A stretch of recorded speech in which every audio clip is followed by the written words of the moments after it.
หลังจากนั้นเขาก็ไม่มากวนใจแล้วก็ดื่มน้ำธรรมดาแล้วก็เอาเวลาที่ต้องนั่งทานข้าวพูดคุยอะไรกันมากมายอะนะแล้วก็มาฟังธรรมะมันมีธรรมะเยอะแยะสมัยก่อนจะมีทั้งธรรมะคีตะธรรมะอะไรเยอะแยะแล้วก็มีหนังสือทั้งสารโสกทั้งหนังสือเล่มๆคนคืออะไรอะไรอย่างเงี้ยค่ะพอจิตใจเราไม่ได้ไปโฟกัสเรื่องของอาหารเนี่ย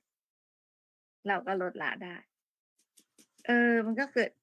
อาการเบาสบายที่เราอยู่เหนืออาหารมื้อเย็นได้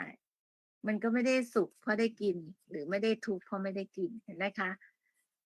ศาสนาพุทธนี่ให้พ้นสุขพ้นทุกข์นะไม่ใช่ไม่ใช่ให้พ้นทุกข์อย่างเดียวนะเพราะพ้นทุกข์มันก็ไม่ต้องสุขคือไม่ต้องไม่ได้อยากมีความสุขในเรื่องนั้นพอไม่ได้เรื่องนั้นมันก็ไม่ทุกข์เช่นเดียวกันเนี่ยค่ะคือฝึกตั้งตนอยู่บนความลำบาก